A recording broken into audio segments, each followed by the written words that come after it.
The stars bled in silence, their light stretched thin across the void as if reluctant to touch the broken bones of Cadia.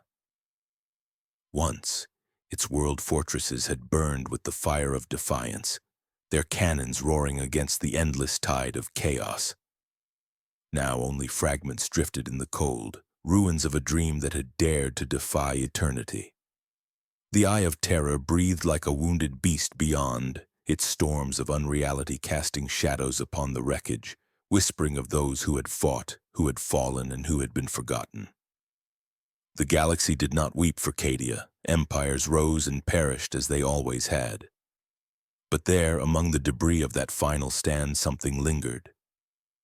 Not life, but not death either.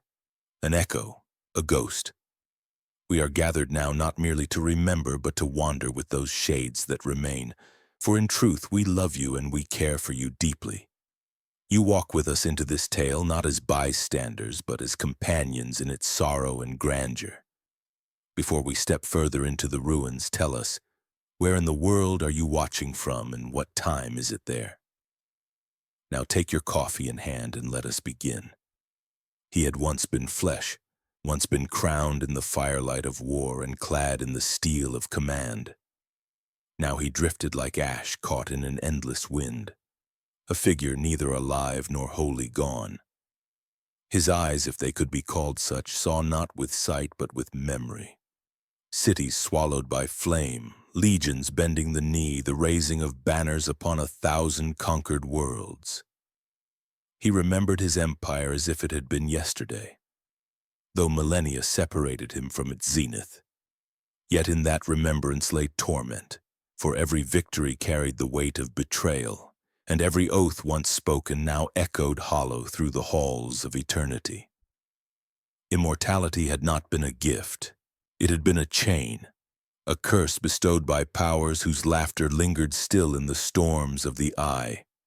His soul had been tethered to that moment, the fall, the breaking, the shattering of Cadia, and in the silence that followed, he could not find peace. He was Zarvain, once High Warlord of the Iron Crown, last sovereign of a realm that had burned brighter than it had any right to. His name was written in the blood of countless foes, carved into stone and star alike. Yet none spoke it now.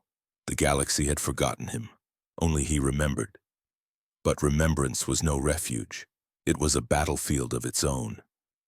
He saw again the faces of his commanders, loyal men and women who had sworn fealty to him until death. Some had perished in flame, true to their vows. Others had turned their blades inward, carving his empire apart at the very height of its glory. And there was one face above all others, one that returned unbidden each time his thoughts wandered too far. A trusted hand, a sworn brother whose betrayal had plunged everything into ruin. That face haunted him more than all the shrieking demons of the warp combined. The Eye of Terror stirred around him as he lingered among the drifting wreckage. He felt its tides pulling at him, whispering promises in voices half-remembered. They called him toward forgotten places, toward power yet unclaimed. But he resisted, for beneath all his fury lay doubt. What if it had been his fault? What if his empire had been doomed not by betrayal, not by the fickle cruelty of gods, but by his own ambition? That question gnawed at him, its answer a wound deeper than any blade could pierce. Still, even doubt cannot silence the stirrings of fate. In the silence of ruin he began to feel it, a presence in the warp, faint yet undeniable, a thread tugging him forward. Whispers of movement among the ghost legions that haunted the eye, figures long dead yet unyielding, shifting as if roused by some unseen will. The galaxy had not finished with him, though he longed for nothing more than to vanish into the dust of forgotten stars. He turned from the wreckage, drifting into the deeper storms, and for the first time in countless years he allowed himself to hope, or perhaps to dread, that destiny was not yet done with him. And as the void closed around him, he felt again the breath of that ancient oath, that empires may fall, that stars may die, but that vengeance endures forever. The storms of the eye deepened as Zarvain drifted further from the graveyard of Cadia. Shadows curled around him, their shapes half-formed, like memories refusing to resolve into truth. They whispered his name, though none should still remember it. Each voice carried a tone he recognized. Some the sharp bark of an old commander, others the hushed loyalty of soldiers who had once marched beneath his banner. They called not in reverence but in accusation. Their echoes weighed upon him heavier than chains of iron, for they spoke of choices he had made, of paths he had chosen, and of the ruin that had followed. It was there, within that storm, that the first fragments of memory returned to him in clarity rather than dream. A battlefield, lit not by stars but by burning fortresses. The banners of the Iron Crown held high against a tide of enemies who came from every horizon. He remembered the cold precision of his commands, the steadiness in his voice that turned fear into fury for those who served him. They had loved him for that, and in their love they had given him everything. Yet even as the memory grew sharper, so too did the ache within it.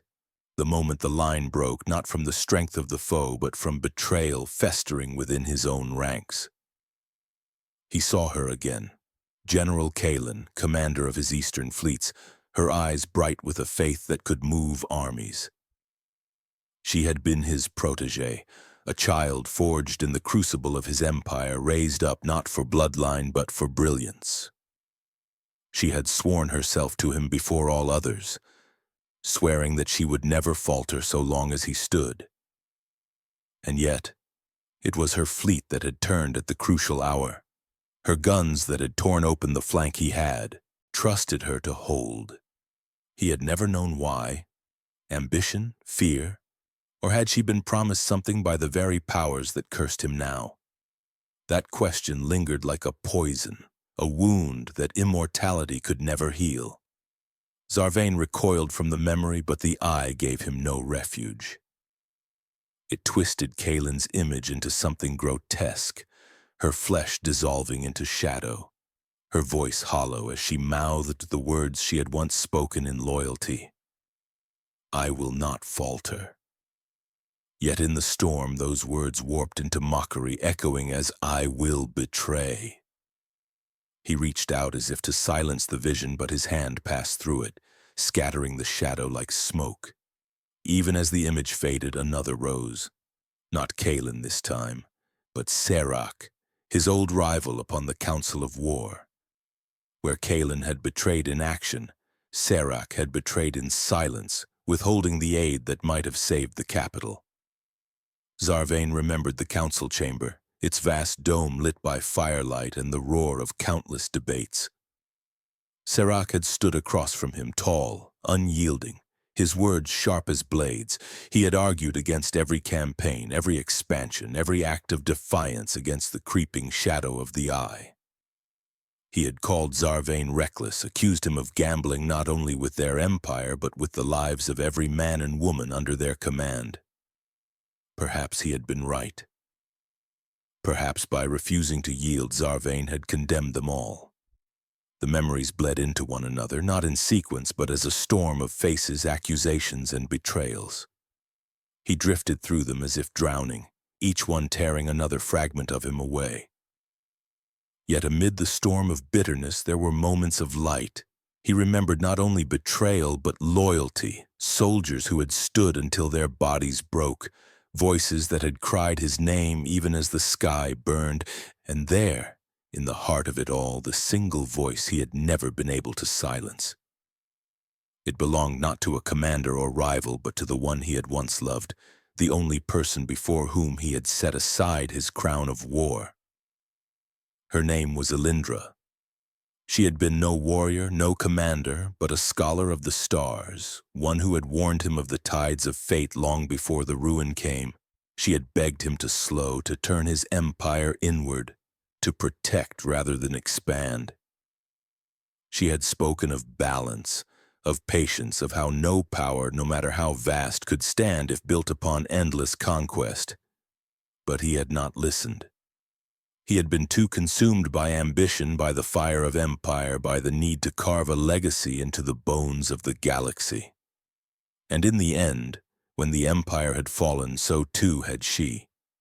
Her voice silenced in the conflagration that swept it all away. Her absence was the wound that cut deepest. Betrayal could be raged against, rivals could be hated, but her death had left only emptiness. And it was into that emptiness that the whispers of the warp now crept, promising him a chance. Whether true or illusion, he could not know. They told him that fragments of what had been lost still lingered, waiting to be found.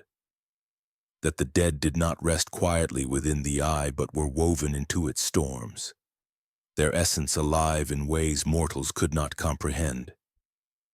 For the first time in centuries, he felt something stir within him other than bitterness. Not hope, not yet, but the dangerous spark of curiosity. If even the faintest trace of Alindra's voice still lingered in this cursed storm, could he find it? Could he bring back what was lost, or at least understand why fate had stolen it from him? The currents around him shifted, pulling him toward a deeper darkness, where the storm of memory thickened into shape. He felt the weight of eyes upon him, unseen but undeniable. The eye of terror itself seemed to watch, as if amused by his struggle. In its gaze, the past and present blurred, leaving him suspended between what had been and what might yet be. He clenched his hand into a fist, though it grasped nothing but air, and for the first time since the fall, he allowed himself to speak into the void. "If you will not let me forget," he murmured, his voice a rasp of broken iron, "then I will remember. I will remember everything, and I will know the truth." The warp shuddered in answer, and in its shifting came the faintest echo of a laugh. Not cruel, not mocking, but distant, as if the galaxy itself had been listening all along. Zarvain followed the pull deeper, unaware that with each step he drew closer not only to revelation, but to the heart of a web woven long before his empire had even risen. The darkness thickened as Zarvain drifted further into the heart of the eye, his memories clinging to him like carrion birds circling a wounded beast. He had spoken his vow into the void, and in answer the storm had shifted, its tides curling around him with deliberate intent. It was no longer the blind chaos of the warp, but something focused, something that wanted him to follow. The whispers no longer came as scattered echoes of the past, but as a chorus, layered and deliberate, like a hand guiding him deeper into the labyrinth. He yielded to the pull, for he had no other path. His form moved without weight, slipping between the currents as easily as shadow moves across stone. All around him the void rippled with half-formed shapes, cities bending inward upon themselves, battalions marching in endless circles, faces caught between life and death. These were not visions of his own memory, but of others, souls long consumed by the eye, their essence imprisoned within its storms. Some reached toward him, pleading silently for release. Others recoiled, hissing as though fearing that his presence would bring them into sharper agony. And then, among the countless fragments, one voice rose distinct above the rest. It was not Alindra's, not the one he had hoped for, but it carried the cadence of familiarity, the sharp tone of command. At first he thought it was Serac again, risen from memory, to haunt him. But no, the voice was different, quieter, colder, more deliberate. It whispered truths instead of accusations, speaking not in rage but in certainty. You were not betrayed as you believe. The empire did not fall for the reasons you have clung to. There is more. There has always been more. Zarvain halted, if halting could even be called that in this place where direction meant nothing. The storm throbbed in answer, and before him a figure began to take form. At first it was only a silhouette, a blur of light and shadow intermingled, but as it sharpened, he saw the outline of armor that he knew too well. The high-crested helm, the sweeping cloak torn by battle, the bearing of command. His breath caught, not from fear, for he had forgotten fear long ago, but from the bitter twist of recognition. It was Kaelin. Or rather, it was something wearing Kaelin's face. Her eyes glowed like embers, her flesh half real, half shadow, as though she were still caught between betrayal and death. She regarded him without expression, neither the fierce loyalty she had once sworn, nor the venom of her betrayal. Her presence was calm, deliberate, almost serene, though it unsettled him more than rage ever could. "You," he whispered, his voice low, rough with centuries of silence. "Why do you come to me now? To mock me again? To twist the knife that never leaves my flesh?" Her lips curved, not in a smile, but in something colder, an echo of amusement without joy. "You still cling to that moment," she said. "Still imagine betrayal where there was design. You think I turned against you of my own will? That your empire fell by mortal hands alone?" The words cut deeper than any blade. He wanted to deny them, to reject them as lies meant to break him further. Yet the calm certainty in her tone gave him pause. The storm itself seemed to still at her words, as if listening. "You lie," he growled, though the conviction behind it faltered. "I watched your guns fire into the heart of my fleet. I saw the flames with my own eyes. No hand forced yours but your own." Her form flickered, shifting as if resisting the storm that held her. "You saw only the mask," she said softly. "I was bound long before that day. I was chosen, not by you, not by our empire, but by the will of the Eye itself. Even as I swore loyalty, I was already theirs. I fought to resist, but when the moment came, I could not. My hand was not my own." The words settled over him like ash. Could it be true? That her betrayal had been no act of ambition, no weakness of faith, but the cold hand of a force greater than both of them? He felt the old rage rise within him, but it was tangled now with something he had not expected: grief. For if she had spoken truth, then she had been no traitor, but a prisoner. And he, blinded by pride, had condemned her memory as an oath-breaker for centuries uncounted. "You expect me to believe this?" His voice cracked, his control slipping. "That all we built was undone not by betrayal but by fate. That I was never master of my own empire, never sovereign of its rise or its fall." She regarded him with eyes that glowed like burning coals, unblinking. "Do you not feel it still? The chains that bind you here? Do you not hear their laughter in the storms? You were never master, Zarvain. You were pawn. And so was I." The Eye shuddered at her words, and for a moment Zarvain felt the truth of them resonate deep within his being. It was as though the storm itself acknowledged her claim, the very currents curling tighter around him as if to remind him of their hold. He recoiled, yet found himself unable to turn away. His mind wavered between denial and belief, torn as surely as his empire had been. And then, as suddenly as she had appeared, Kaelin's form began to unravel, her voice scattering into the storm. But before she vanished completely, she spoke once more, her words sharp and final. "Seek the Shadow Court. There you will find the truth. But know this, Zarvain, truth will not free you. It will bind you deeper than any lie ever could." Her image dissolved into nothing, leaving him alone once more in the storm. Yet the silence was heavier now, not emptiness but anticipation. He felt the weight of the name she had given, the Shadow Court, settle into his thoughts like a brand. He did not know what it was or whether it was real, but already he felt the pull toward it. And though doubt gnawed at him, a new current had taken hold of his fate, dragging him toward a revelation he could not yet fathom. He closed his eyes, if eyes he still had, and let the current take him. The storm was no longer a prison alone. It was a path, and at its end, the Shadow Court awaited. The storm bore him onward, its tides no longer aimless but deliberate, each current drawing him closer to something vast and unseen. The name whispered by Kalen's shade lingered in his thoughts like a scar etched into the marrow of his being. The Shadow Court.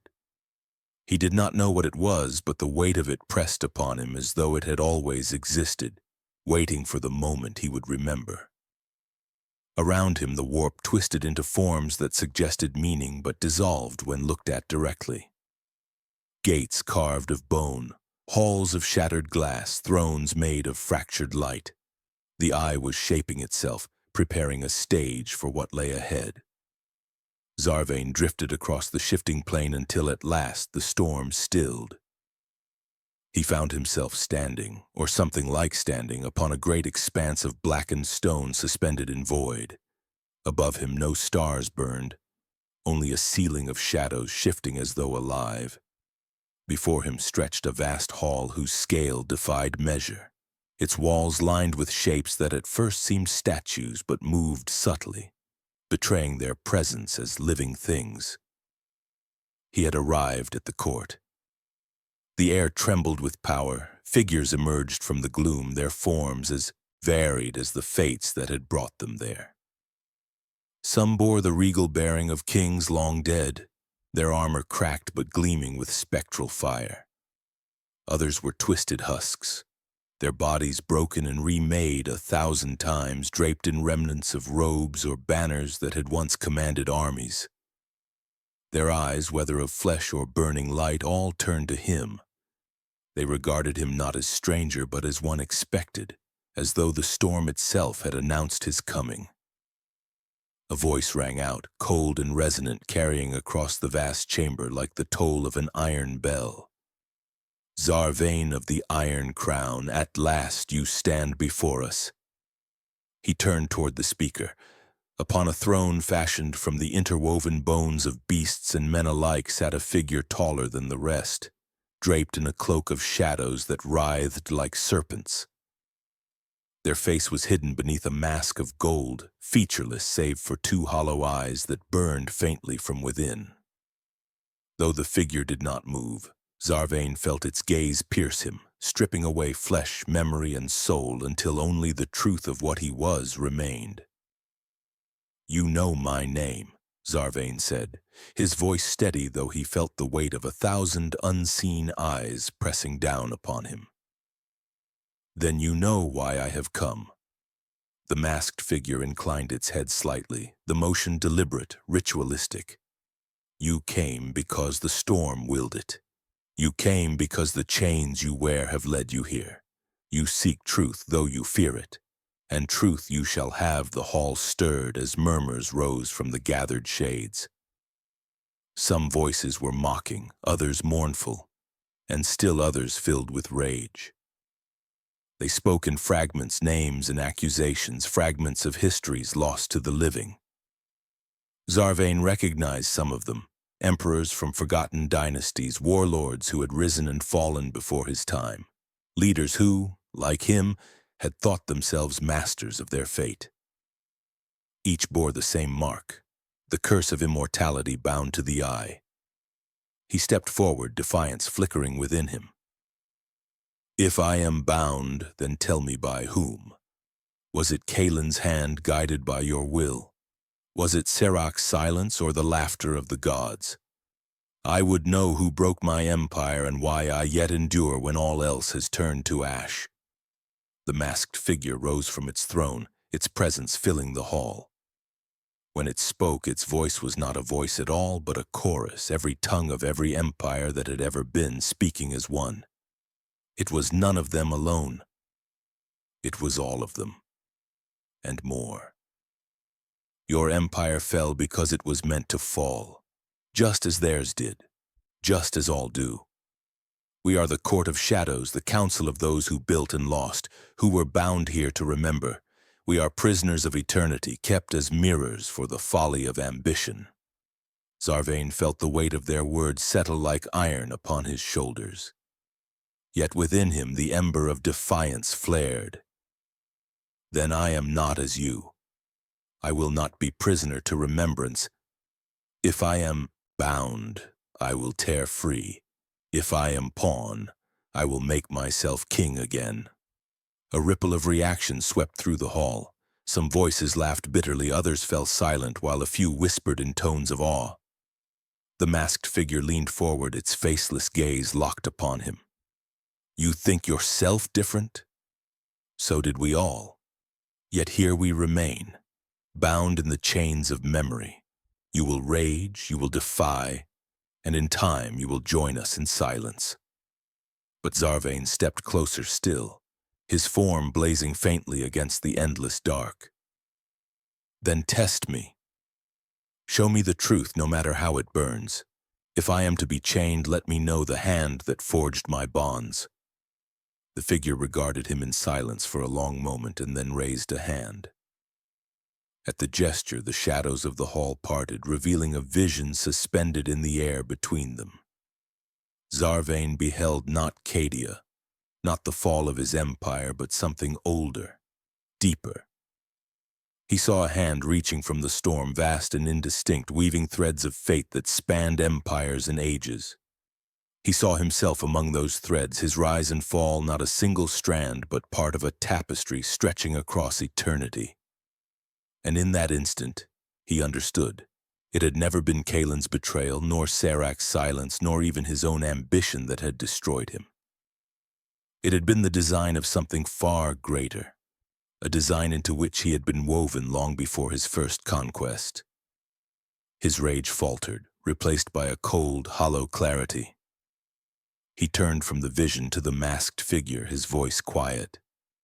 "Then there is no freedom. Only the chain." The figure inclined its head once more. "Now you see."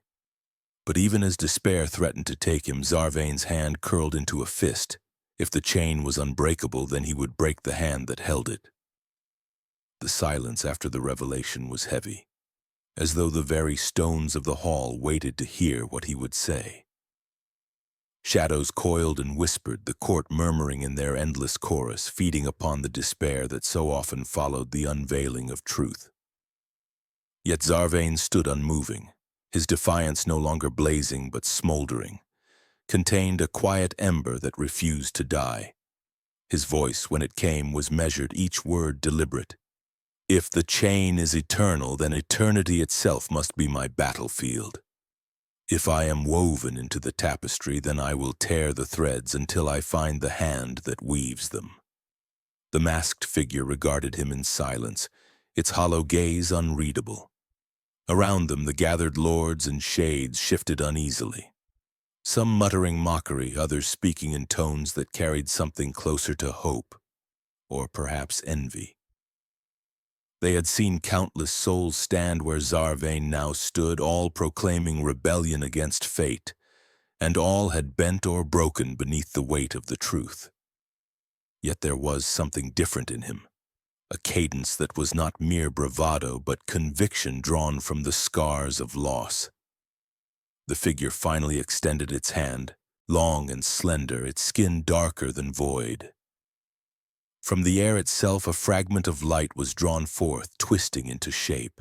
It became a blade, neither metal nor flame, but something between, its edge shifting with the colors of memory and regret.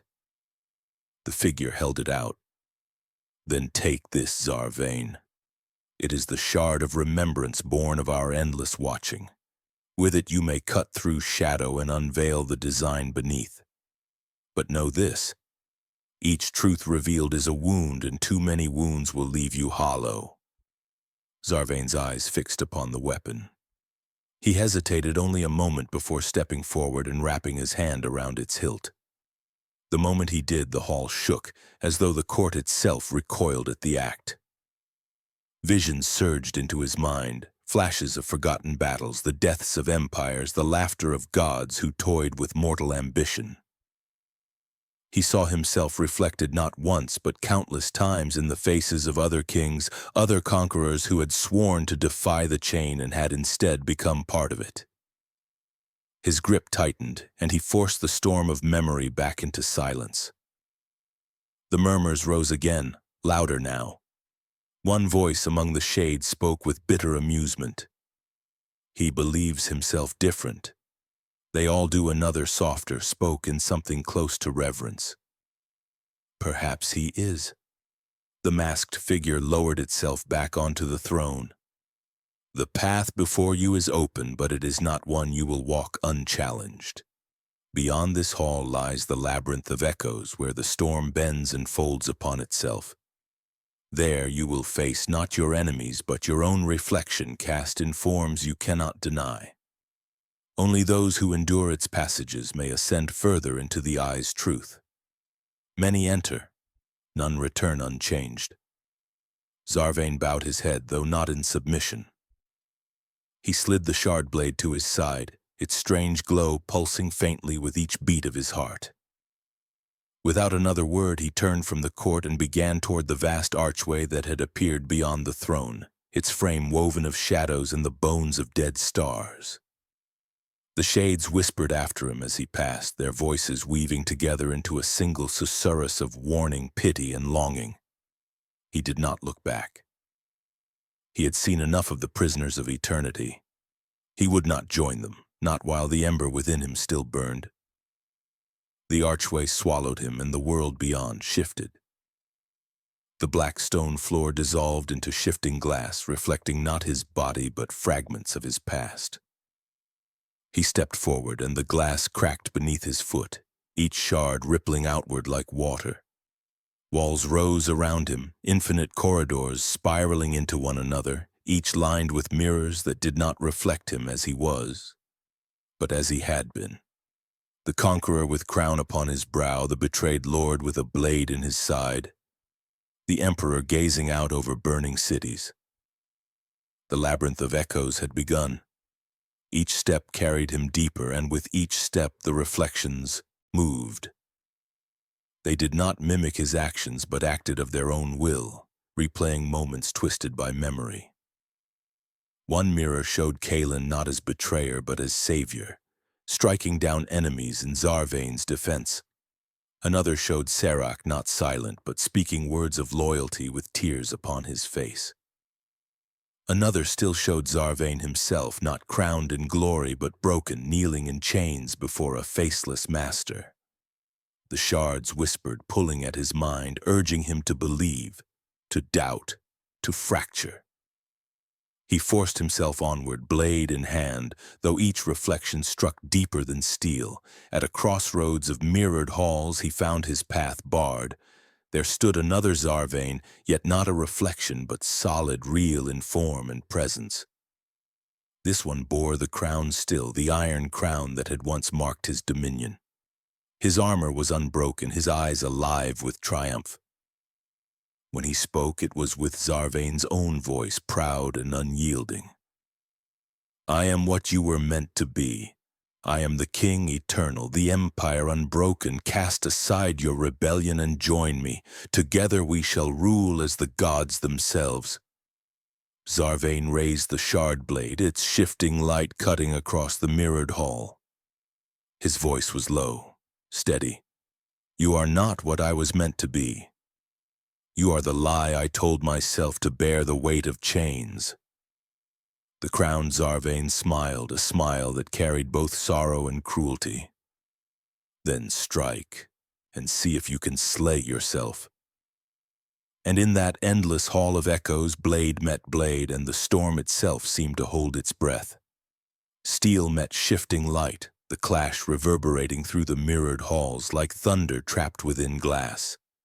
The two figures moved with equal precision, their blades screaming against one another, sparks of memory scattering into the labyrinth with every strike.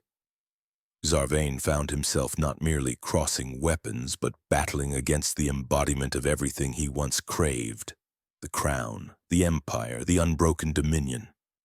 Each movement of his foe carried not just skill, but inevitability, as though the labyrinth itself wished this crowned version of him to prevail. The shard blade in Zarvain's hand pulsed, each strike cutting not merely against steel, but against illusion. His adversary's crown glimmered, each gem a reflection of victories that might have been. For a moment the sight of it wavered his resolve. He remembered the cheers of legions, the banners unfurled under his reign, the warmth of loyalty before it turned to betrayal. The crowned figure pressed the advantage, blade driving toward his heart. "You know this truth," it said, voice ringing with certainty. "Without empire, you are nothing. Without the crown, you are ash. You do not fight me. You fight the void that waits should you deny me." The words struck deeper than the blade, but Zarvain forced himself forward. His shard blade caught the strike, twisting aside the gleaming weapon. His voice rose, raw and defiant. "If the crown is all that I am, then let the crown burn. I will carve myself anew from the ashes," he pressed back, each strike now fueled not by memory but by rejection of it.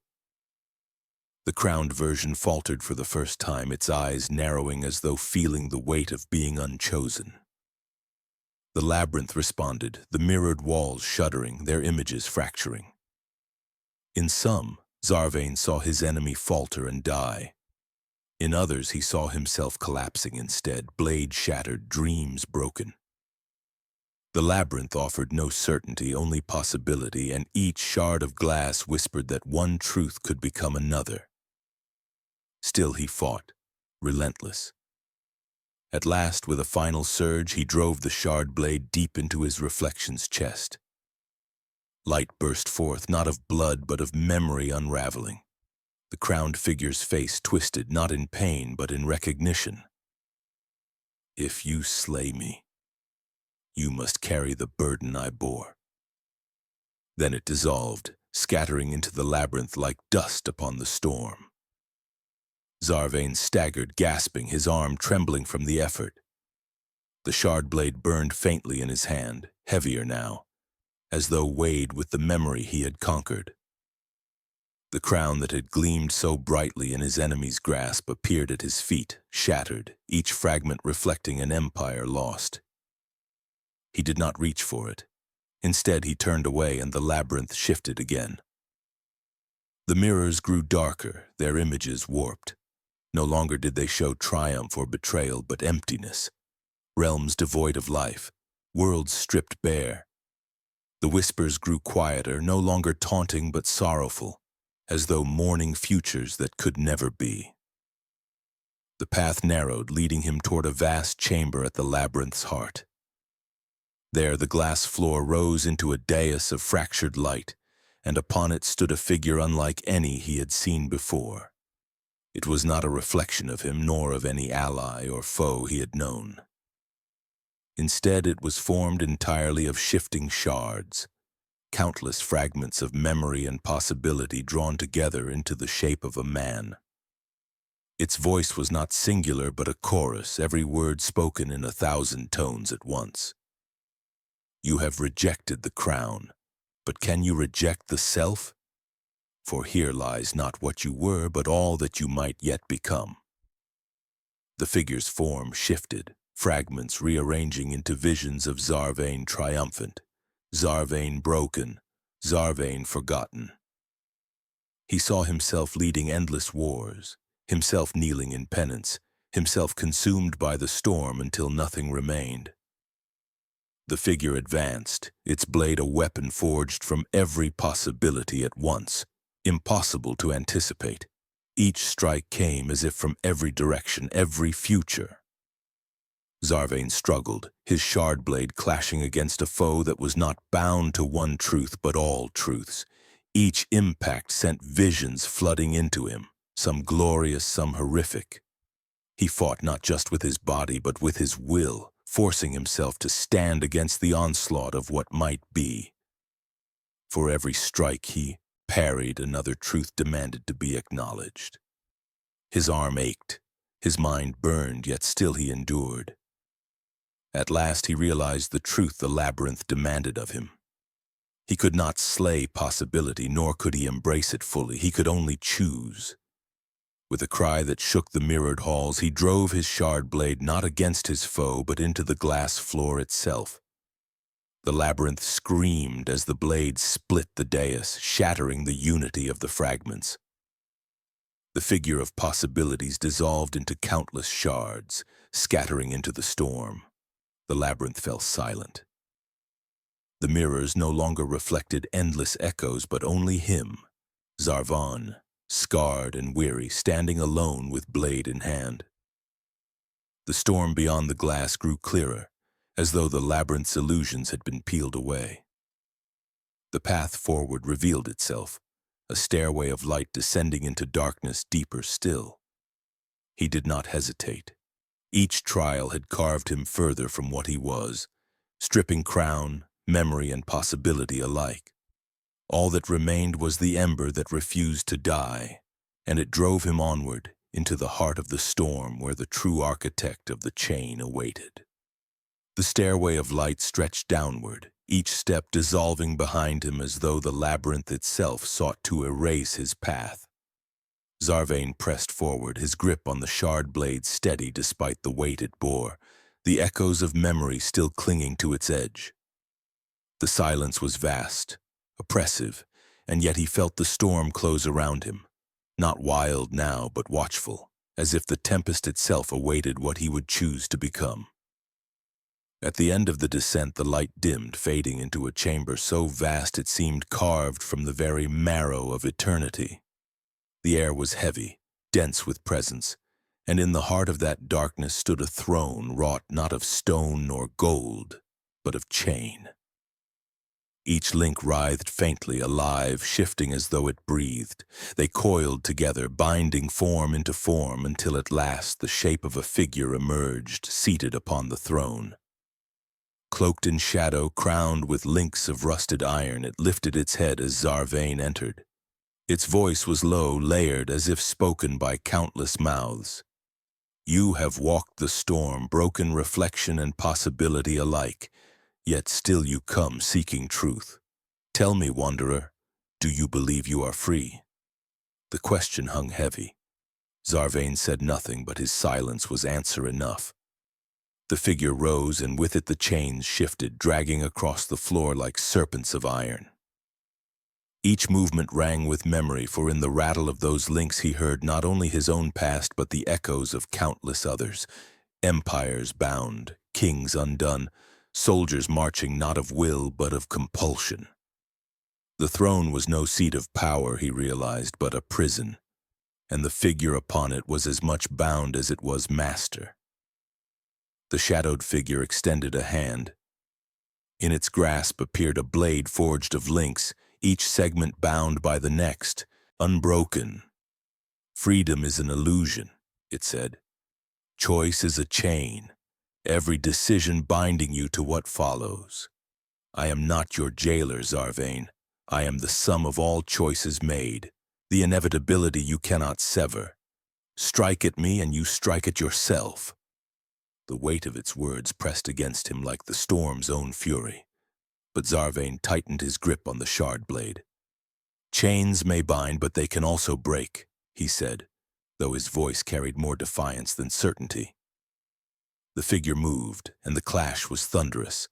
Chain met shard, inevitability against rebellion. Sparks burst in arcs of lightning, each strike rattling the chamber's very walls. Their battle was not of strength alone. Each time the chain blade struck, visions flared in Zarvain's mind, moments from his past twisted to new meanings. He saw betrayals not as treacheries, but as inevitabilities, victories not as triumphs, but as debts owed to future losses. Every strike of the chain whispered, you could not have chosen differently. And for each strike Zarvain parried, his own blade trembled as though it too questioned the futility of his struggle. The chains lashed out, coiling around his arm, dragging him to one knee. The figure loomed above him, voice thunderous now. You seek to cast yourself free, but freedom is the lie the storm feeds upon. You will kneel, and you will see that all roads were always mine to give. The links dug into his flesh, cold and searing at once, until his vision blurred with pain. But deep within that torment he found something. The faint ember that had carried him through storm, mirror, and memory. It flickered not in denial of chains, but in defiance of them. Gritting his teeth, Zarvain drove the shard blade not outward, but inward, into the coil binding him. The glass-forged edge split iron, and with a roar he wrenched free, sparks scattering like stars torn from the void. The shadowed figure staggered, its form flickering as though a link had been severed within itself. Its voice cracked, no longer certain. "Impossible, you cannot.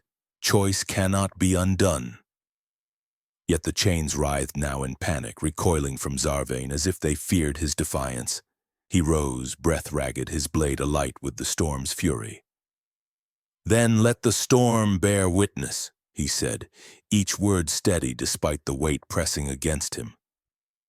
"If all paths are chains, then I will forge a path that breaks them." He lunged, and their blades clashed again, storm and chain, inevitability and defiance locked in struggle. The chamber shook, the throne cracking beneath the force of their battle. Chains unraveled from the walls, striking out like serpents, yet each one he cut scattered into fragments of light. The shadowed figure roared, striking with fury, but with every blow its form unraveled, less certain, less whole. At last, with a final strike, Zarvain drove his shard blade through the heart of the chained form. The chamber erupted in silence. The figure collapsed, its form scattering into broken links that dissolved into dust. The throne of chains shattered, its fragments falling into the void below. And in that silence, Zarvain stood alone, the storm beyond the chamber beginning to quiet as if awaiting what would come next. He looked to the shard blade in his hand, its edge glowing faintly, no longer with memory or possibility, but with something else. Freedom carved from defiance. Yet the silence was heavy, watchful, as though the storm itself had not truly ended but merely shifted. For if chains could break, then something must bear the weight of what came after. And Zarvain knew, as he stood over the ruin of inevitability, that the trial was not yet done. The storm had shown him memory, possibility, and chain. What lay beyond awaited, hidden still deeper in the silence that followed. The silence that followed was not peace, but the kind that lurks in the wake of something vast, withdrawing its gaze. Zarvain stood amidst the ruin of chains, his breath ragged, the shard blade dim in his grasp. Around him the chamber groaned, as if resentful that its master had been undone. Shards of broken links clattered across the floor, scattering into nothing, yet the air was far from empty. He could feel it. The storm pressed close, its fury held at bay like a beast crouched in the dark, waiting for its moment to strike. He took a step forward, and the ground cracked beneath him, not stone, but something stranger, as though the chamber itself was woven from memory and force rather than earth or matter. The walls bled light, threads of it unraveling as the throne's shattering began to tear at the chamber's heart. A pull grew stronger, a dragging weight like an unseen tide, pulling him toward a void yawning at the center where the throne had once been. He fought the pull, digging the blade into the shifting ground to anchor himself, but the silence whispered with voices countless and layered. You break the chains, but do you break the will? You sever what binds, but who shall bear what follows? The whispers were not those of the chained figure. They were older, vaster, speaking with the weight of storm itself. He tried to resist, but the pull grew stronger and his footing failed.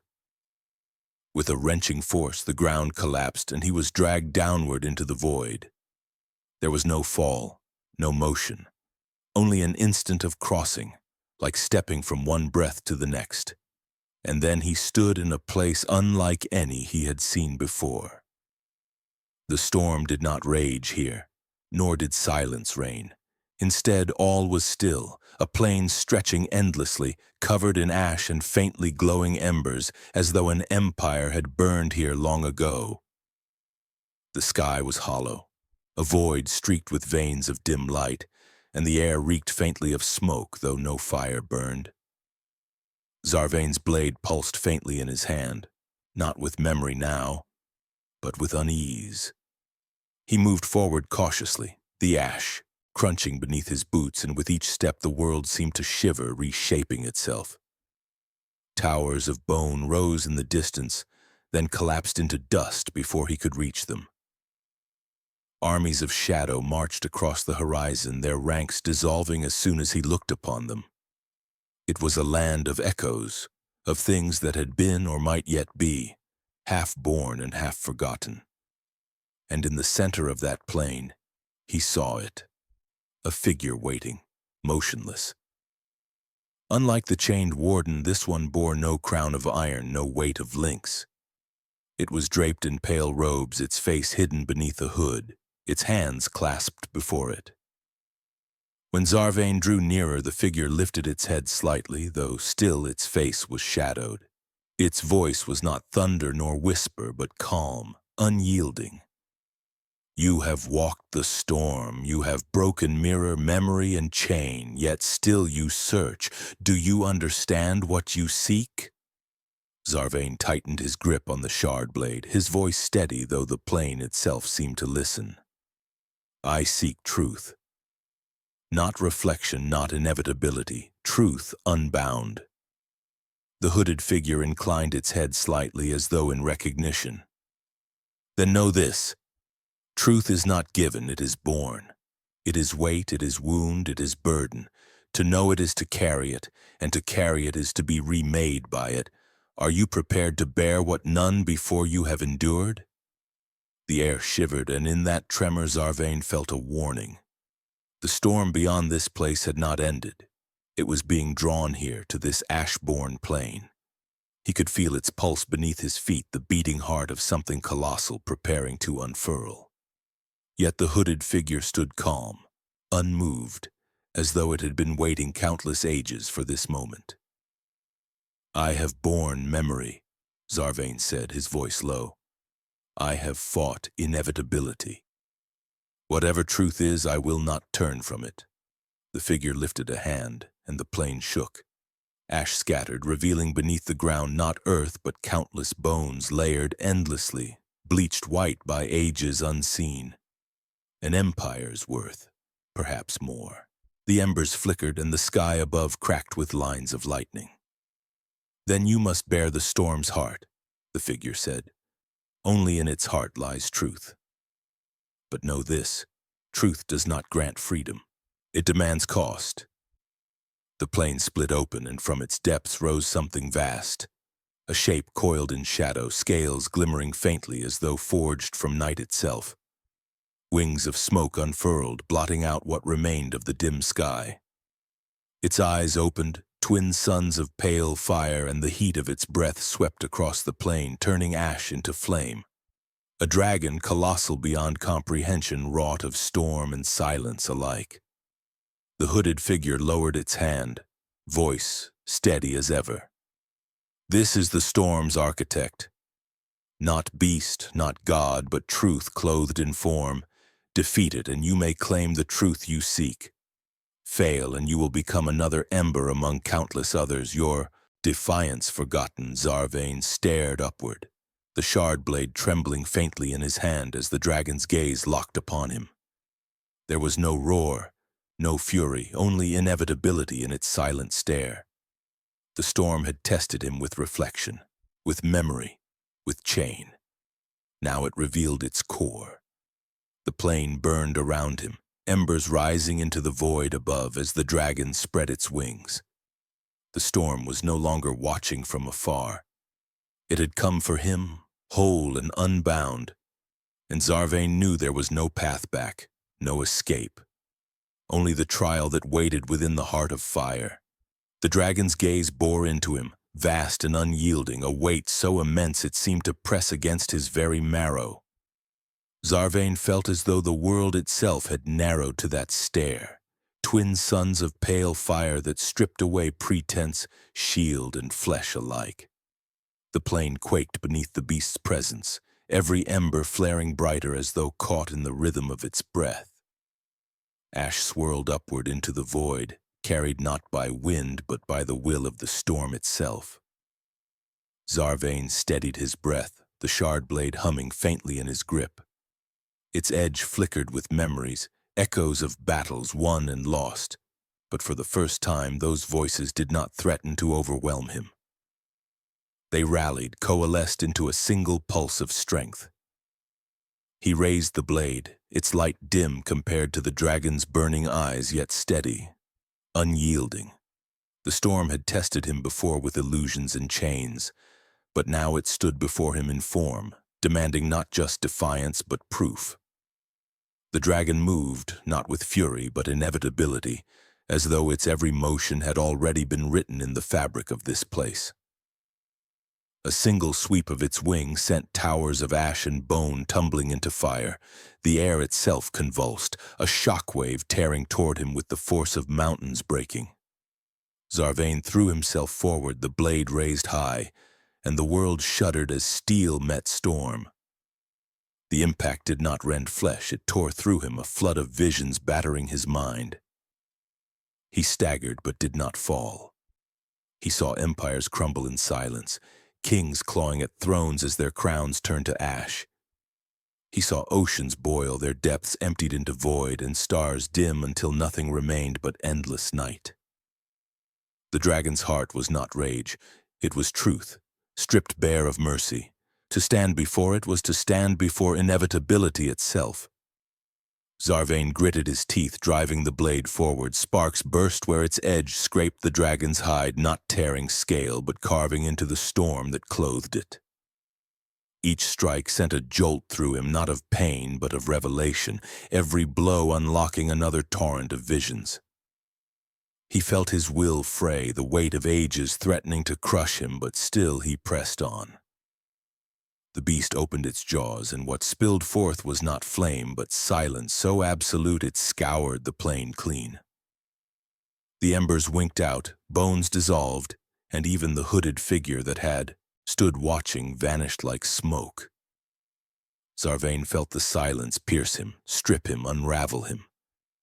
For a heartbeat he feared there would be nothing left, but deep within he felt the shard blade pulse, not with the voices of memory, but with his own heartbeat, his own defiance. He drove it forward into the silence.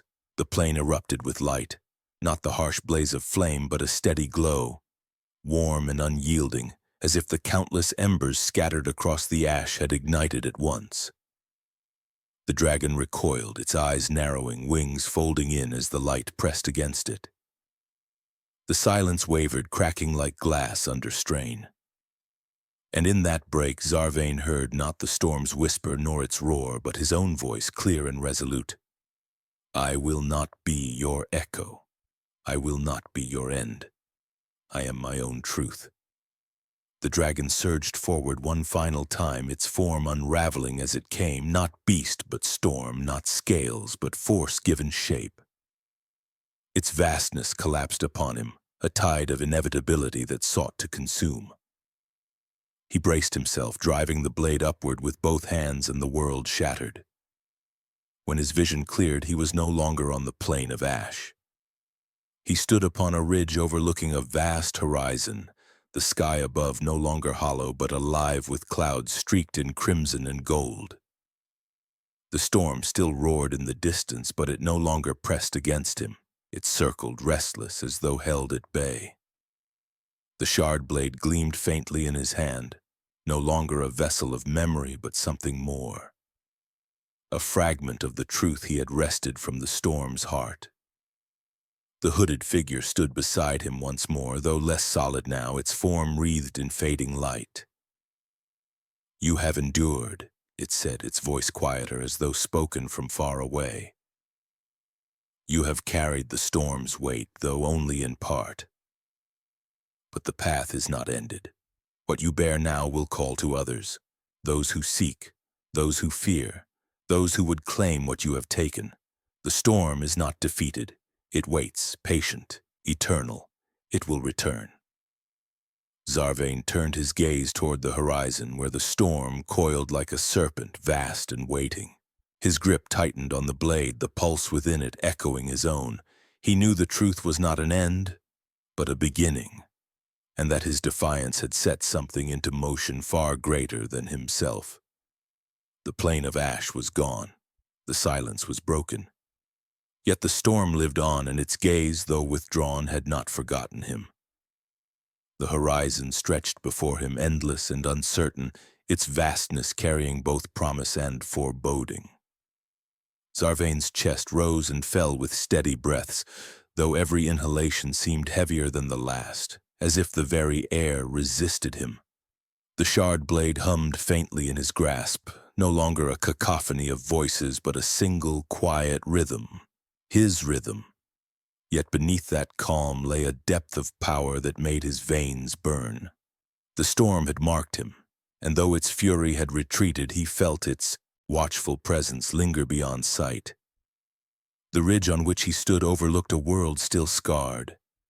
Valleys lay blackened, forests reduced to skeletal remains, rivers cut into fractured veins that glowed faintly as though the storm's touch had scorched the earth's blood itself.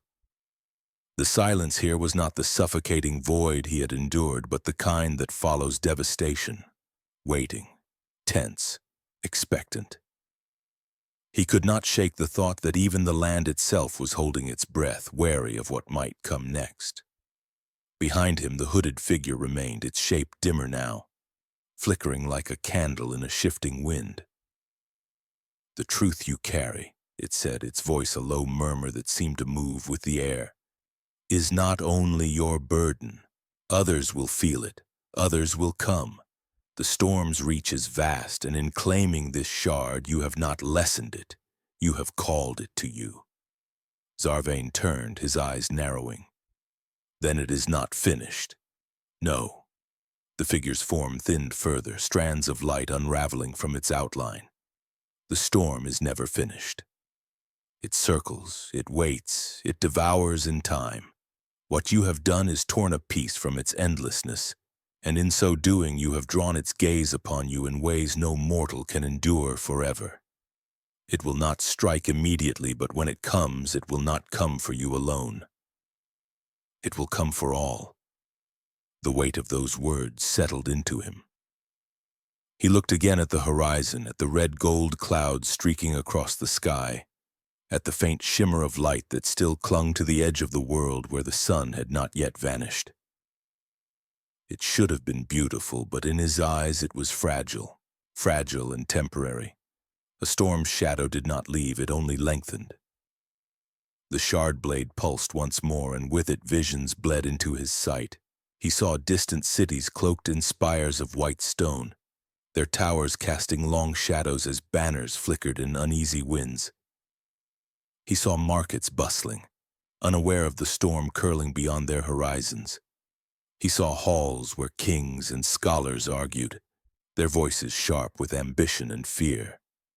And threaded through it all, unseen but felt, the storm whispered, its tendrils curling into cracks, sowing unease, weaving silence into the seams of life. He staggered, grounding himself with the blade's weight. The visions passed, but the impression of them lingered. Somewhere far from this ridge, the storm's presence was already creeping into the world, subtle and inexorable. It would not need to roar to destroy. It would hollow from within, twist hearts against each other, and unravel the fragile threads of kingdoms. His defiance had kindled light, but it had also cast him into the heart of a greater struggle, one that would not end with his own survival. The hooded figure drifted closer, its edges almost transparent now. "You must choose how you walk this path. To fight the storm is to invite its endlessness into yourself. To flee is to doom others to its silence. There is no safety. Only burden." Zarvain tightened his grip, feeling the pulse of the blade merge with his heartbeat. His voice, though low, was steady. "Then let it come. I will not flee, I will not bow." The figure tilted its head as if in sorrow, yet no words followed. Its light unraveled further, fading into threads that rose on the wind, until only the faint echo of its presence lingered. Zarvain was alone once more, though the world around him seemed to lean closer, listening. From the ridge he began to walk, each step slow but deliberate, carrying him down into the scarred valley below. The land cracked beneath his boots, brittle and charred, but with every step, faint sparks flared in his wake. The embers that had once seemed lifeless stirred, responding to his passage, glowing faintly as though refusing to be extinguished.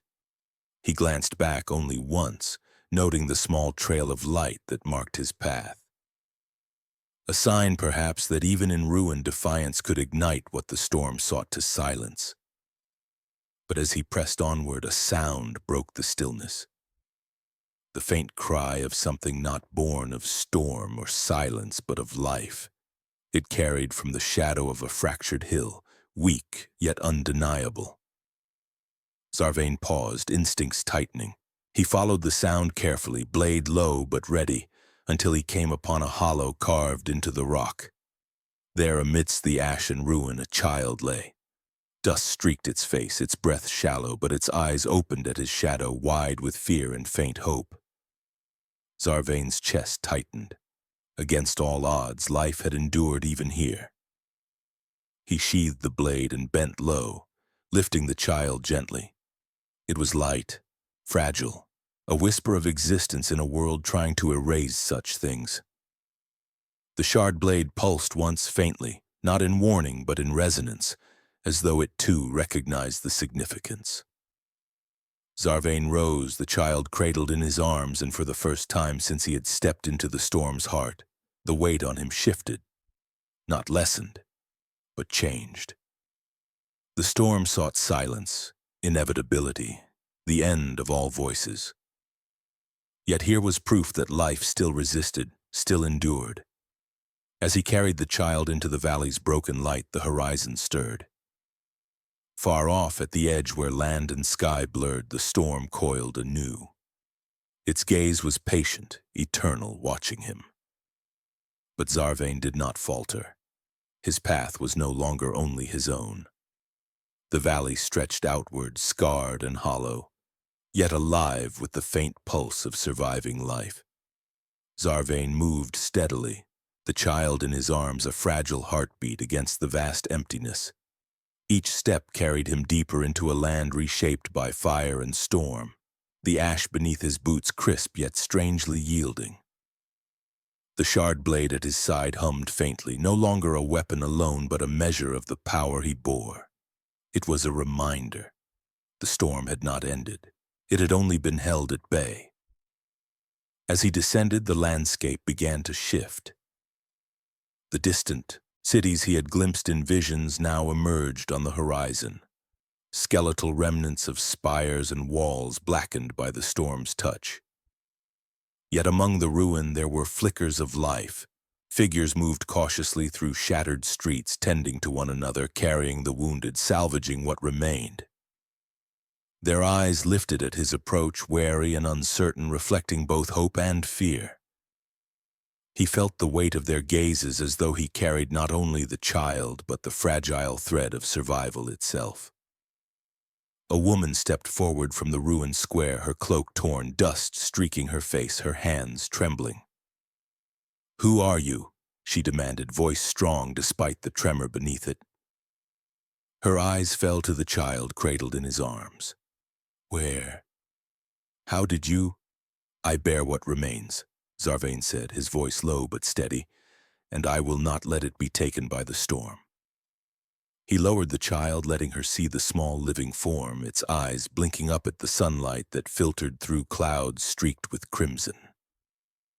The woman's expression softened, a mixture of relief and disbelief, and she reached out, gathering the child into her arms.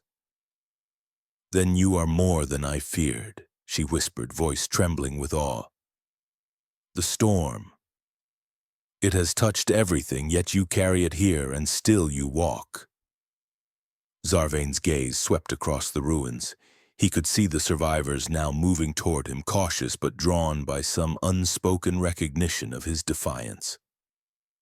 Their whispers carried tales he had not yet heard. Murmurs of distant lands where the storm's shadow had left whispers of death and despair, but also hints of resistance.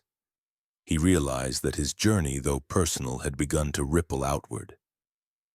The storm's reach would touch all, yet the ember of defiance had begun to kindle in others. He stepped forward, each movement deliberate, and the people parted to allow him passage. As he walked, he sensed it. Threads of the storm curling around distant hills, whispering to one another, seeking him, searching for the defiance he carried. Yet among them were sparks, flickers of resistance in the eyes of the survivors, small embers igniting where the storm sought only silence.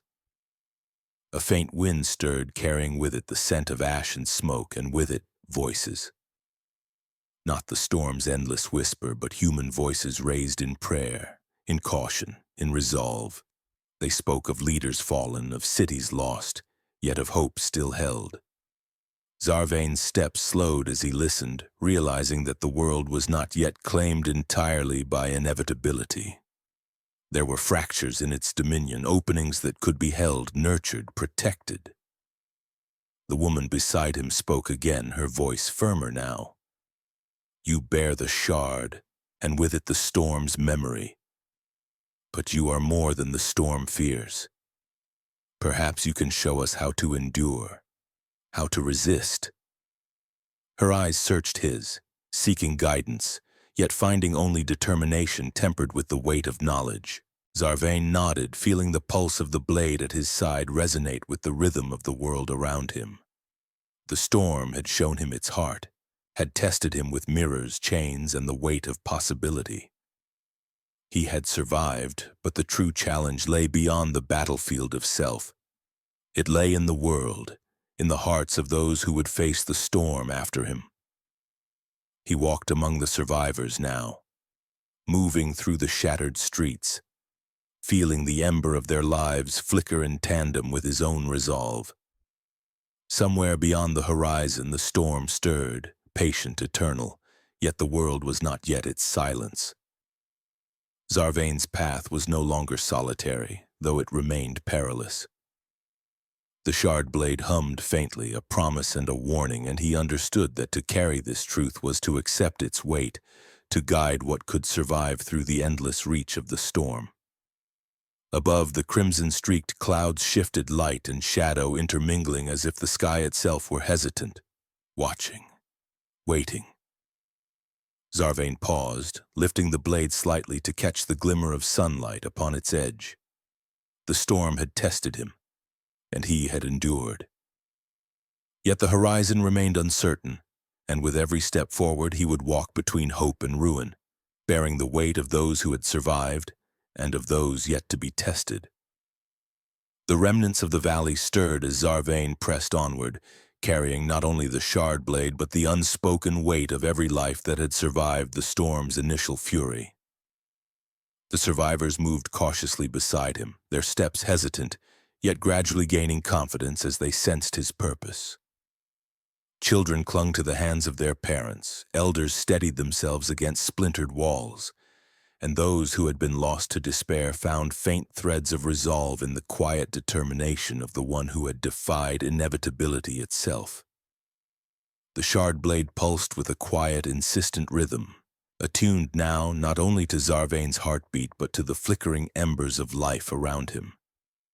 He could feel their fear, their hope, and the fragile bond forming between them. Somewhere deep in the ash-streaked horizon, the storm whispered, sensing the defiance, weaving its presence into distant clouds that crackled faintly with tension. Its gaze, eternal and patient, had shifted, watching, probing, waiting for the moment to strike back. As they advanced toward the broken outskirts of a once great city, Zarvain noticed the subtle signs of resistance already taking root. Makeshift barricades lined the streets, patched together from splintered wood and remnants of metal, while shadowed figures kept watch from broken towers and collapsed walls. Messages scratched into stone and plaster hinted at hidden networks. Scattered but enduring, unwilling to succumb fully to the storm's oppressive reach. These threads of rebellion, fragile as they were, radiated from Zarvain's presence like sparks drawn to a flame. A man emerged from the shadows, gaunt, cloaked in dust, yet moving with a confidence that belied his surroundings. His eyes held intelligence sharpened by loss, tempered by survival. "You are the one who bore the shard," he said, voice cautious yet commanding. "I have heard of your defiance. The storm. It has felt your passage even in places you have not yet seen. We have waited and we have prepared. You may lead if you dare, but the cost will be more than blood. It will demand choices that leave scars deeper than any wound. Zarvain met his gaze steadily. I have walked the storm and faced its truth. I will bear its weight further, not for myself alone, but for those who remain. I will not bow, nor will I turn from what must be done. The man inclined his head slowly, as if recognizing both courage and the inevitability of struggle. Then follow me. There are others, leaders, scholars, warriors who wait for guidance. The storm has fractured this world, but its remnants can be bound together if only for a time. We may yet endure. As they moved, the city revealed its hidden scars, entire blocks reduced to skeletal frameworks, streets lined with the husks of vehicles long since burned to ash, towers jagged and hollow against the crimson-streaked sky. Yet in the midst of ruin, small gardens persisted, green shoots curling through cracks in stone, evidence that life, however fragile, persisted even where despair had seemed absolute. Zarvain felt the shard blade resonate faintly with the vitality around him, a reminder that resistance was not only possible but demanded. They arrived at a courtyard where several figures gathered, each marked by survival and experience. A woman with silver-streaked hair, a scholar of strange devices and ancient texts, stepped forward. "You carry the shard," she said softly, almost reverently. "It is not merely a weapon, it is a symbol, a key to what remains of our world. The storm does not forgive, it does not relent, yet perhaps through understanding we can find openings it cannot reach." A warrior, armored in remnants of blackened metal, nodded. "We will fight, not blindly. We have seen what the storm can do and we have felt its weight. But with him here, with you here, perhaps we can endure long enough to shape a future it cannot touch." Zarvain surveyed them, feeling the surge of responsibility settle deep within his chest. The shard blade pulsed again, and for the first time he recognized the truth of leadership. It was not the absence of fear, but the willingness to act despite it. Each face before him reflected both hope and doubt, and he understood that every decision he made would ripple outward, touching lives in ways he could not yet see. Above the horizon, faint whispers of the storm stirred. Far-off clouds rumbled, carrying the weight of its presence, a reminder that the world's trials were far from over. Yet for now, Zarvain allowed himself a measure of resolve. He would lead these remnants, protect those who could not protect themselves, and carry forward the ember of defiance that had first sparked when he faced the storm's heart. The shard blade gleamed faintly, a beacon in the dimming light as Zarvain raised it slightly. Around him, the survivors drew in closer, their collective courage growing, tentative but real. The storm would return, that much was certain, but for this fleeting moment humanity endured. And in that endurance, Zarvain found both purpose and peril, a reminder that the path ahead was uncharted, treacherous, and utterly necessary. He stepped forward into the courtyard, and with each step the shard blade's light spread faintly across the ruins. It was a promise of defiance, of survival, of action against the relentless tide of inevitability. The first echoes of the storm's return reached them as a low, insistent tremor rolling across the scarred land like the prelude to some vast, unrelenting tide. Zarvain stood at the center of the courtyard, shard blade in hand, the remnants of the city's survivors arrayed behind him. Their faces were etched with a mixture of fear and determination, each of them carrying the silent weight of countless losses, yet refusing to bow beneath it. The sky above darkened imperceptibly, the crimson-streaked clouds shifting into shapes that spoke of patience and inevitability, the storm coiling, waiting to strike. "Remember," Zarvain said, his voice steady, carrying over the murmurs of preparation, "the storm seeks to erase us, to claim our memories and our will. It is patient and it is cunning. But we endure not by hiding, not by fleeing, but by standing together. His gaze swept across the gathered survivors, noting the way hope flickered in their eyes despite exhaustion. We are the remnants, yes, but remnants can ignite a new world. Today we fight not only to survive, but to reclaim what the storm would silence forever. The warrior beside him, armored and grim, nodded. We have fought shadows before, he said, voice low and resonant. We will not falter now. But the storm, it is more than wind and fire, it is cunning. It strikes at the heart, not merely the body. Be ready for that, all of you. From the horizon, a ripple appeared, subtle at first, like a distortion in the air. Shadows moved across the broken city, their forms vast yet indistinct, shifting as though carved from smoke and memory. They advanced slowly, deliberately, and Zarvon could sense the pulse of the storm within them, an unyielding intelligence that sought to test not only strength but conviction. The first clash came as sudden as a heartbeat, a surge of force that swept across the courtyard, scattering debris and unprepared survivors alike.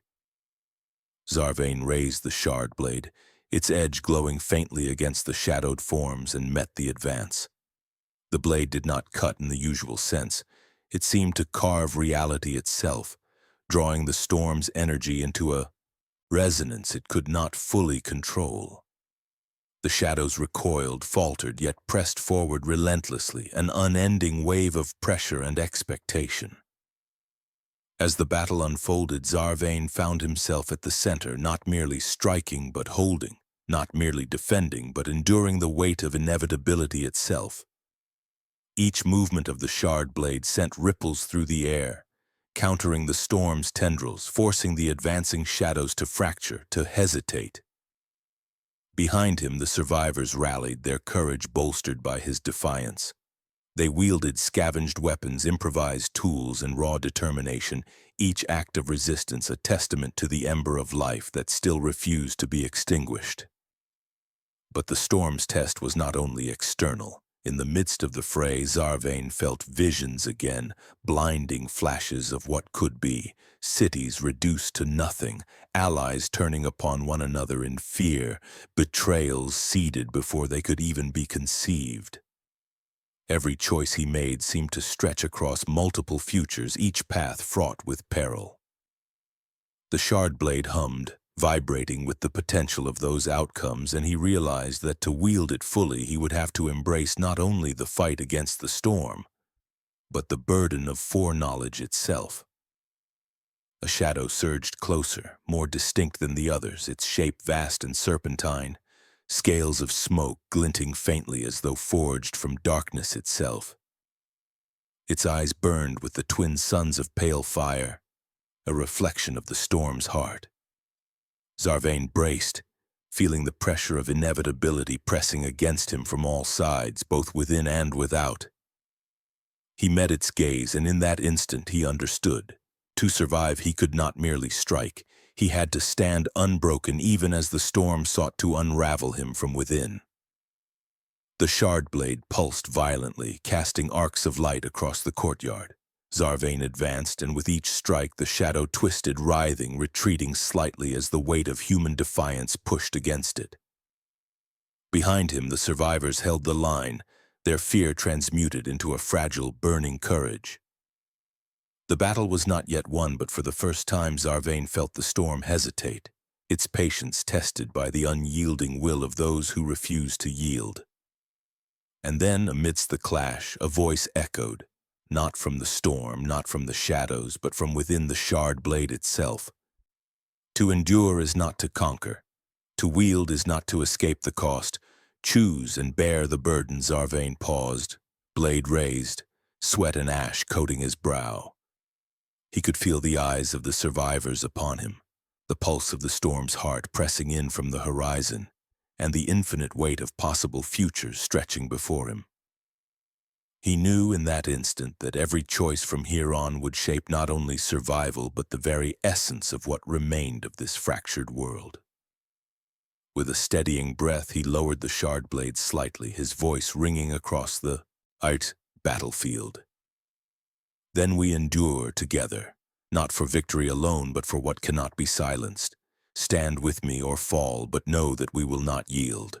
The shadow surged once more, massive and unrelenting, and Zarvain met it with a calm that belied the storm of uncertainty within. Around him the survivors braced, the pulse of the shard blade resonating through the ground, through hearts, through hope itself. This was no longer a battle of mere flesh and steel, it was a trial of will, courage, and unity against the endless weight of inevitability. The storm's full weight descended at last, sweeping across the horizon like a tide of darkness given form. Crimson clouds churned violently, lightning jagged and endless, the sound a grinding fury that pressed upon every soul standing in the shattered city. Zarvain tightened his grip on the shard blade, feeling its pulse echoing through him as though it had become a fragment of his very essence. Behind him the survivors braced, their makeshift weapons trembling in the ash-laden wind, faces drawn with exhaustion and fear, yet lit by the faint flame of defiance. The shadow that had advanced before now coalesced into a vast form, a creature born from the storm's will, its presence oppressive, its gaze a twin sun of pale fire that cut through the dim haze. It moved not with haste, but with inexorable inevitability, and every step seemed to pull the very air into itself, bending reality in subtle, suffocating ways. Zarvain stood firm, feeling the weight of countless lives behind him, the hopes and fears of a world that had been shattered and was now relying on his resolve. The shard blade glowed violently, resonating with the storm's energy. Zarvain could sense the infinite threads of possibility stretching before him, the choices he would make, the sacrifices demanded, the betrayals yet to come. The air shimmered, and for a moment he felt the pull of countless futures, each one a labyrinth of loss, triumph, and moral compromise. To strike now was to risk all, but to hesitate was to allow inevitability to consume what little remained. He stepped forward, the blade carving arcs of light through the ash-laden air. The storm's creature mirrored him instantly, moving with terrifying precision, striking not to destroy but to test, to measure the mettle of his defiance. Their clash was not merely physical. The world itself seemed to convulse with each collision, buildings trembling, dust rising like miniature tempests, and the ground fracturing beneath them. Each strike of Zarvain's blade was a defiance of inevitability, a refusal to surrender to the overwhelming tide of annihilation. Around them the survivors rallied, inspired by his courage. They moved strategically, using the ruins for cover, striking at weaker manifestations of the storm's will. And in so doing they became an extension of Zarvain's own resolve. Yet with every victory came a toll, wounds carved into flesh, exhaustion, fear that gnawed at the edges of determination. And in the shard blade's glow, Zarvain could see the reflection of what he risked, the erosion of his own humanity, the shadow of sacrifice that would linger long after this battle had ended. Then, in a sudden surge, the storm's heart revealed itself fully, a vortex of twisting light and shadow that threatened to envelop the city entirely. Zarvain felt its pull deep within his chest, a gravitational force that bent time, intention, and memory. He knew that to confront it fully would demand the ultimate choice, not only of strategy but of self, and perhaps even the lives of those who had come to trust him. The child he had rescued earlier stirred in the arms of one of the survivors, a fragile reminder of what was at stake. Zarvain's jaw clenched. Every strike he made, every motion of the shard blade now carried not only the weight of survival but the burden of legacy. He could not falter. He would endure, yet he understood that endurance came at a price that could never be measured. He met the storm's gaze, and in that instant, clarity struck. The battle was not merely to survive, not merely to repel the shadows. It was to assert the existence of choice against the overwhelming tide of inevitability. He raised the shard blade high, channeling the pulse of life, defiance, and hope through it. And with a voice that carried across the trembling city, he proclaimed, "This ends. Not in silence, not in fear, but in the resolve of those who refuse to be forgotten." Light erupted from the blade, spreading across the courtyard in a wave that shimmered against the storm's tendrils. The creature recoiled, its form fracturing, the infinite threads of its existence unraveling under the force of concentrated defiance. The survivors surged forward, emboldened, striking at the remnants of the storm's manifestations with renewed purpose. And in that moment, a fragile balance was struck, the storm's inevitability tempered by the raw force of human will. The darkness held at bay not by power alone, but by courage, unity, and the willingness to bear impossible weight. Zarvain stood at the center, sweat and ash coating his face, the shard blade still glowing, and he understood that the true trial had only begun. The storm had been checked, but not defeated, and the cost of their defiance was written into the very bones of the city, into the hearts of those who had stood with him, and into his own being. Every victory came with shadows. Every choice bore consequences that would echo far beyond this battlefield. And yet, amid the devastation and the echoing pulse of what remained, Zarvain found a singular truth. Even against inevitability itself, life could assert its will, fragile as it was. And in that assertion there was meaning, there was hope, and there was the spark that might one day ignite the rebirth of worlds. The light from Zarvain's strike still lingered in the air, a blinding brilliance that clung to the ruins like the afterglow of a dying star. For a heartbeat, it seemed as though the storm had been broken entirely, as though inevitability itself had bent beneath the weight of his defiance. But the silence that followed was not relief. It was a pause, heavy and unnatural, as if the world itself was holding its breath. The air grew colder, the ash that swirled around them settling into an eerie stillness. Even the lightning above, once relentless, now flickered only sporadically, as if uncertain of its purpose. Zarvain's hand trembled on the shard blade. The energy coursing through it had not diminished, but its song had shifted, less a triumphant call, more a somber warning. He felt its weight more keenly than ever before, not only as a weapon but as a burden, a tether binding him to the storm's vast and incomprehensible will. He steadied himself, eyes narrowing as the creature of shadow reformed in the distance, its fractured shape knitting together from the remnants of light he had scattered. It had been wounded, perhaps even humbled, but not destroyed. The survivors behind him murmured anxiously, their voices carrying both awe and dread. They had glimpsed hope in Zarvain's defiance, but they could see too the toll it exacted. The child clutched tighter to the woman's side, her small eyes wide with fear yet still searching for reassurance in Zarvain's stance. He met her gaze briefly, and in that fleeting exchange, he felt the fragile thread of purpose tightening around him. It was not glory that demanded his endurance, but the quiet desperation of lives too fragile to withstand the storm alone. The shadow advanced again, slower this time, its form towering, its steps echoing through the fractured earth. With each movement, the ground shivered as though recoiling from its presence. Zarvain braced, the shard blade humming louder in his grip, but before the clash resumed, the storm itself seemed to speak. Not with a voice, but with a resonance that pierced every mind within reach. A chorus of whispers filled the air, countless tones overlapping as though the storm carried within it the weight of every choice ever unmade, every life consumed by inevitability. Zarvain staggered, gripping his head as the sound clawed into his thoughts. He saw visions flickering across his mind's eye, entire civilizations swallowed, worlds rendered to dust, leaders brought to their knees by despair.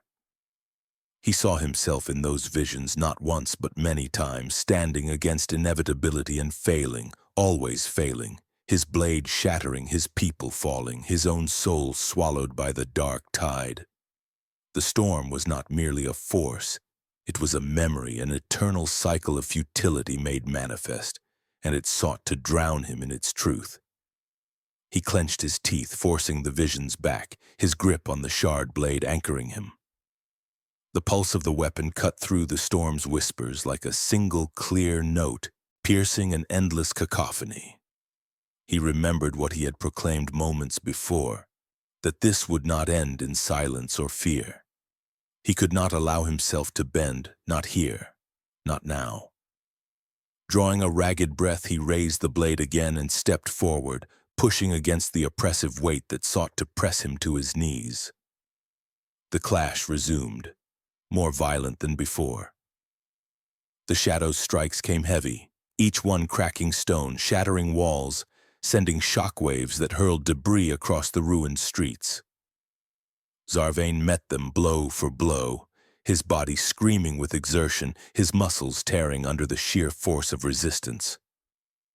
The shard blade's glow flared brighter with every strike, as though it too fought desperately against being overwhelmed. The survivors scattered into the ruins, shouting to one another, pulling the wounded away. Yet still they watched with unblinking eyes, tethered to the battle by the thread of their fate. Hours might have passed, or only moments.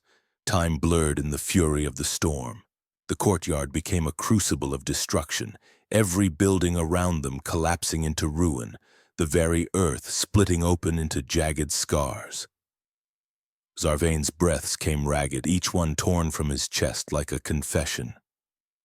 Blood streaked his face where shards of stone had cut him, his armor shattered, his skin bruised and burned. Yet still he stood, still he fought, for to falter was to consign them all to nothingness. And then came the turning point. The storm's heart pulsed once more in the sky above, that swirling vortex of shadow and light deepening, pulling everything into its orbit. The ground beneath Zarvain cracked apart, a chasm opening that threatened to devour him whole. He staggered, barely keeping his footing as the shadow pressed forward with renewed strength. The shard blade flared violently, its song no longer a warning but a command, urging him, pleading with him to act. Zarvain realized then the truth of the weapon he held. It was not merely a shard of light, nor a relic of some forgotten age.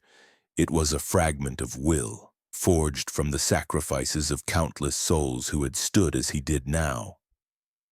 Every echo within it was a life given freely to defy the storm. The choice it demanded of him was the same choice they had made, to become part of its song, to surrender his being so that the light might endure.